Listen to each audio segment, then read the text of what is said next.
We continue our review. Find the equation of a parabola in standard form. Write an equation of the directors. So we have a parabola since x is squared, y is not squared, and we have to complete the square. Let us consider the first two terms, the terms containing x squared minus 16x. We must add the term which is equal to 16 divided by 2 and squared. So 8 squared plus 64. When we added 64, we must subtract 64 in order not to change the equation. And then the last terms, minus 4y plus 20 equals 0. Now the first three terms represent the perfect square trinomial x minus 8 squared. Then we have minus 44, so 64 and 20, minus 4y equals 0. Let us send these two terms to the right, adding them. So add 44 and add 4y. X minus 8 squared equals 4y plus 44, and we want to have it in standard form, so factor out 4. X minus 8 squared equals 4 times y plus 11. So now we have an equation of a parabola in standard form. We see that this parabola is shifted horizontally 8 units to the right and 11 units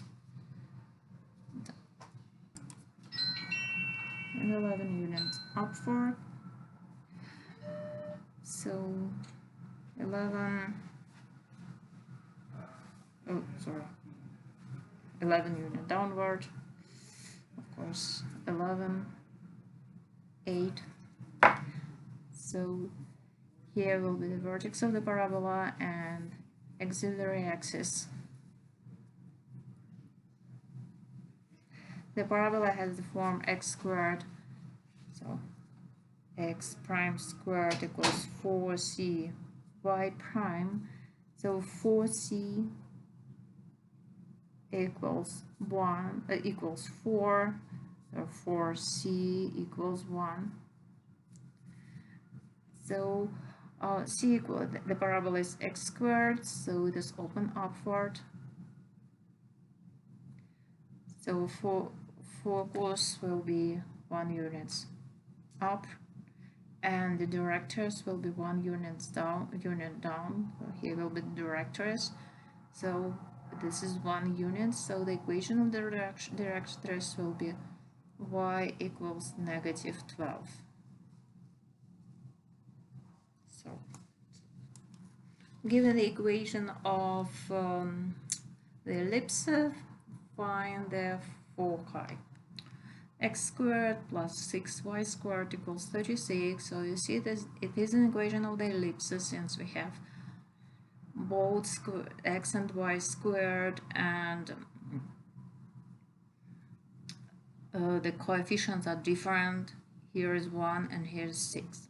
Let us write the equation of the ellipse in the standard form by dividing by 36. We divide the equation by 36 and we get x squared over 36 plus y squared divided by 6.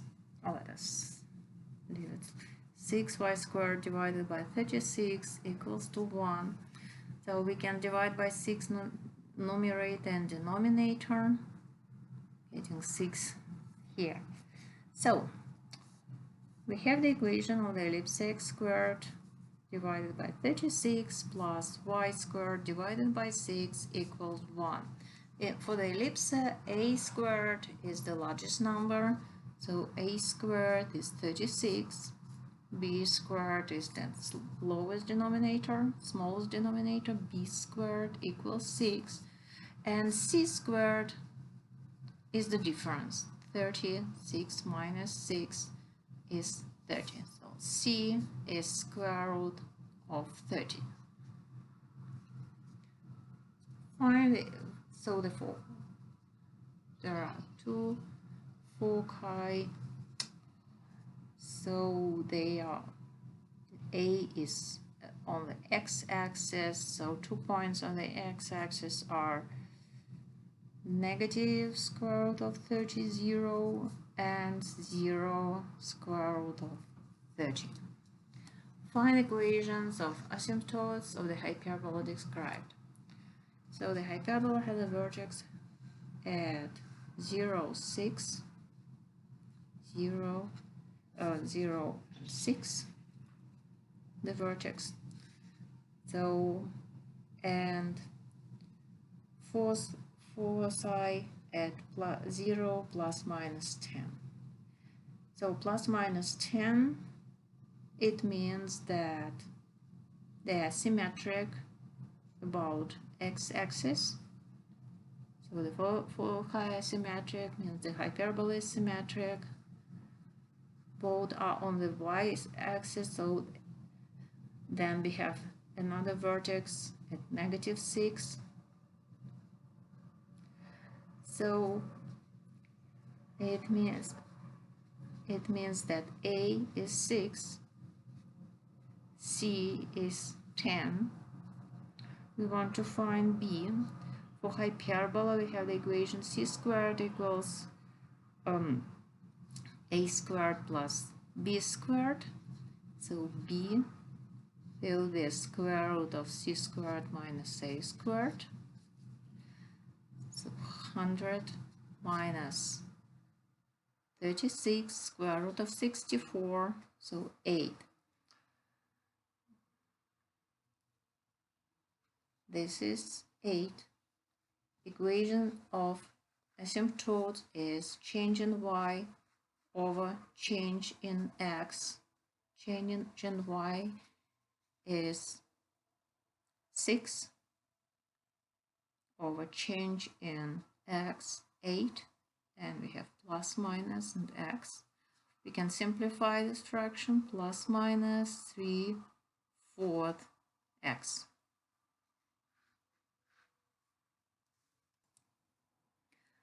Let us talk again about determining whether the equation represents circle, parabola, ellipse, or hyperbola. This is the example from the second test. So in the first equation we have x squared and y squared.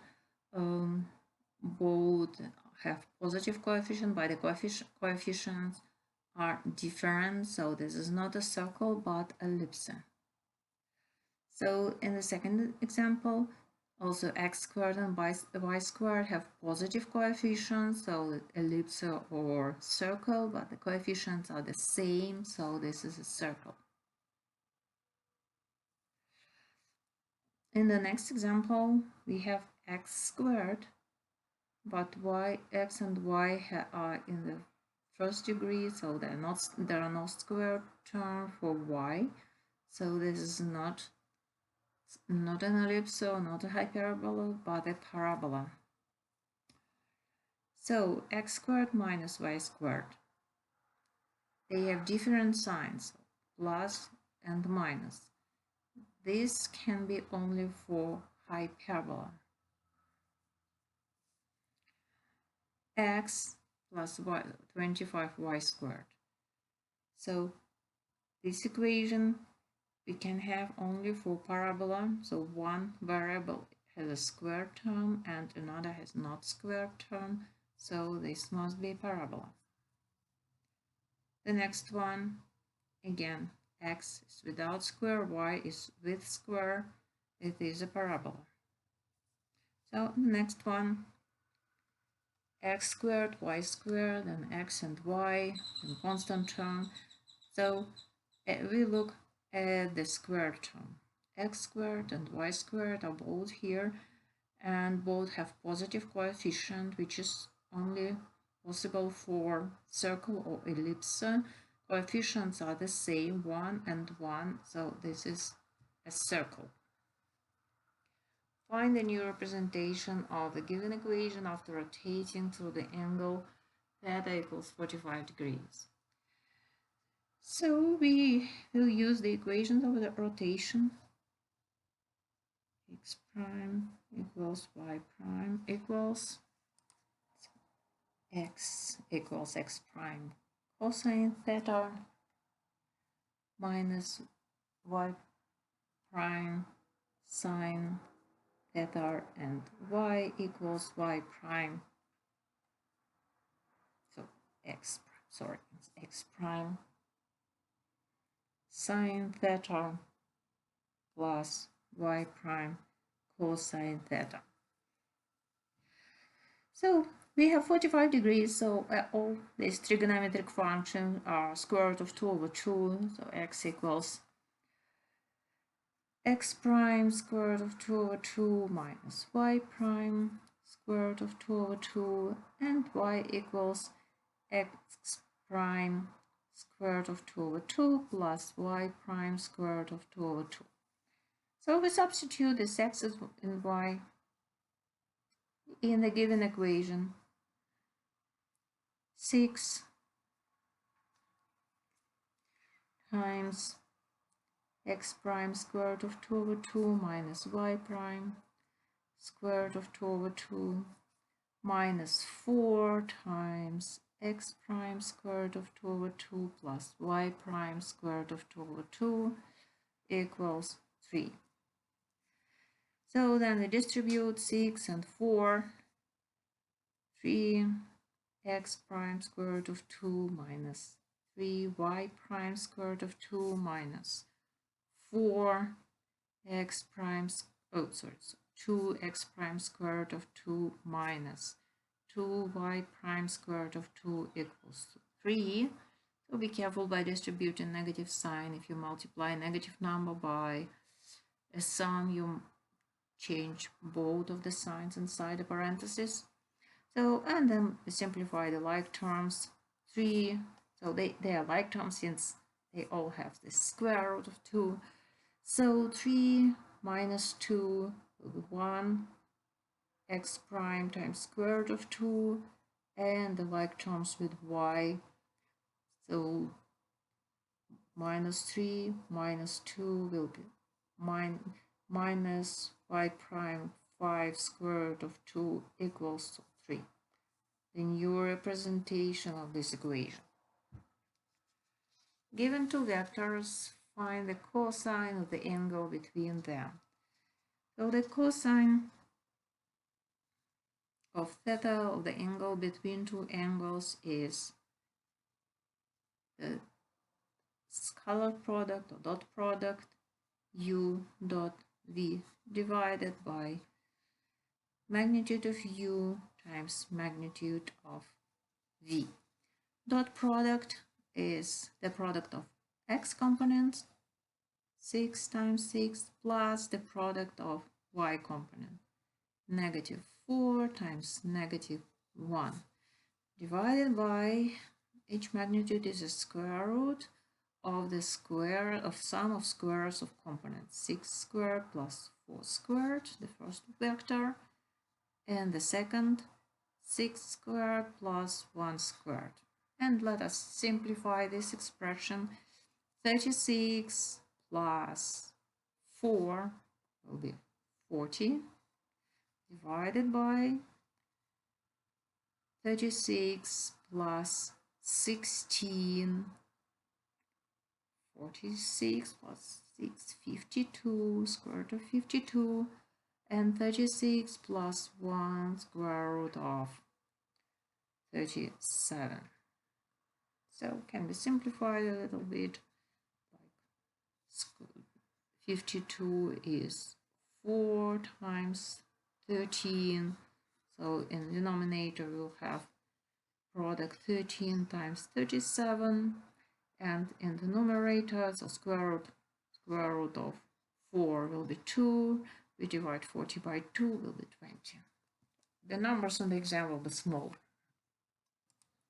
Find the equation of a circle with the center negative 3, 4, and the point on the circle negative 7 and 8. So let's make a sketch just to to see better what's happening. So the center is at -3 and 4, and the point on the circle at -7 and 8. So this is the point on the circle, such a circle. We want to find the equation of this circle. So the equation of the circle will look like this: x minus the center of the circle, h squared plus y minus k squared equals r squared. From this information, we can start by find r, the radius. It will be the distance between these 2 points. Will be square root of, we can write it with square root or without square root directly. To find r squared will be x, so the h, so hk, coordinates of the center are -3 and 4. So, and the point of the center of the circle is -7 and 8. So we find the distance between these 2 points. So x minus h squared plus y minus k squared. It will be true for any point on the circle. We take this given point. So x -7 minus this x, -7 minus -3 plus 3 squared plus 8 minus 4 squared will be -4 squared plus 4 squared, 16 plus 16, 32.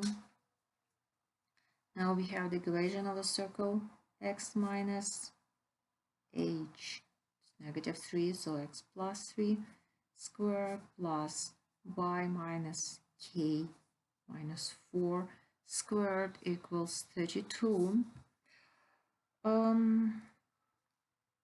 Then, so, and that's all actually. So this is the equation of a circle in the standard form. If we want to find it in general form, we must square these 2 binomials. First one, x squared plus 2 times 3 times x plus 6x plus 3 squared plus 9 plus y squared minus 2 times 4 times y minus 8 y plus square root of 4 plus 16 equals 32. So, and we have like terms here. Let us collect them together. And first write the square term, x squared plus y squared plus 6x minus 8y. And then this, we subtract 32 will be -16 plus 9 will be -7 equals 0 in general form.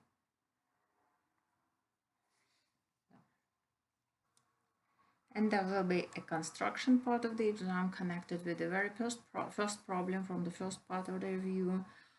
So given the 3 vertices, the same as from the problem from the first part, the points.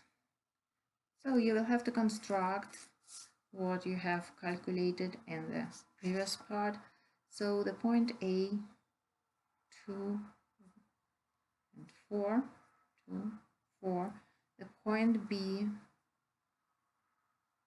6 and 3, and the point C, -1, -1 and 3, so the point C, A, B. So plot the 3 points A, B, and C. Use compass and straight edge to construct the altitude from vertex C. So we want to construct the line perpendicular to AB through C. So line side, we extend the side AB. So, and you remember we have this problem in the constructions, how to construct a line perpendicular to the given line through the given point. So we have to make 2 points with a dummy arc, and then we draw a perpendicular line using these 2 points. So we need another dummy arc to make 2 intersections symmetric above and below the line, and the line through these 2 points must pass through C, since it started from C. So this will be the line from C perpendicular to AB, the altitude from C. The next problem, so please use another picture for the next one. Construct the median from vertex A, from the vertex A. So actually it's possible to use the same picture, but it will be hard to find all the vertex, all the compass mark there.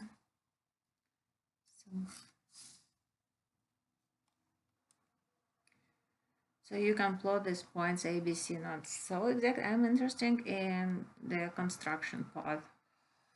So use the compass and straight edge to construct the median from vertex A. So on this, in this problem, we are interested in finding the midpoint of CB. So we use a dummy arc.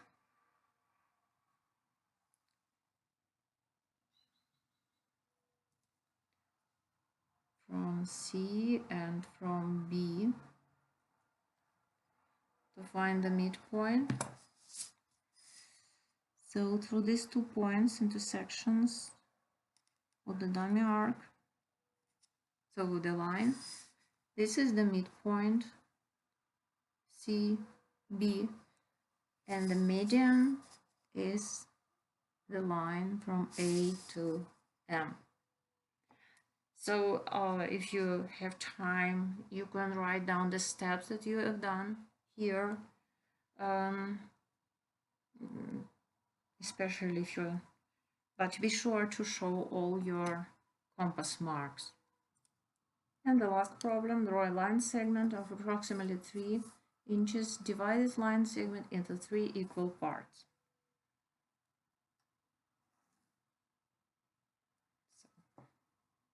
So this is the line segment, approximate length, just not too small.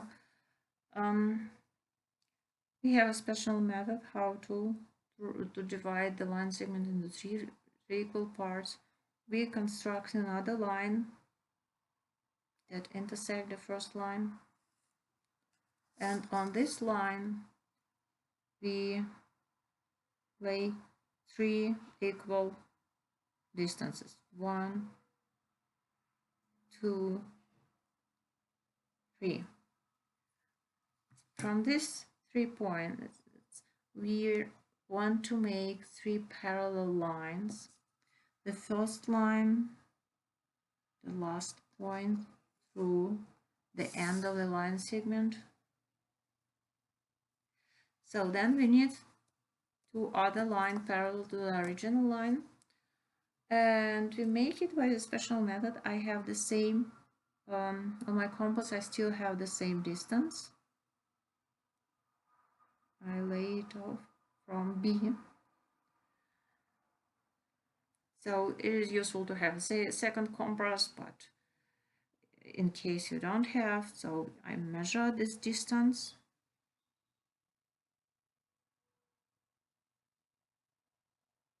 and lay it off from the second point.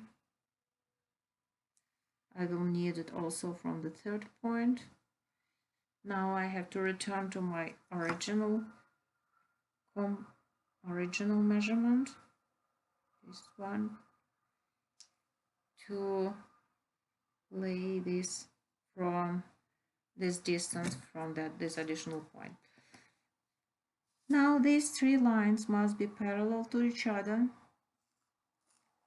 That's why they intersect on the line segment AB equal distances. So these three line segments must be equal to each other. Be sure to leave these compass marks. They prove to me that you have used this method, not just drawing the parallel line approximately.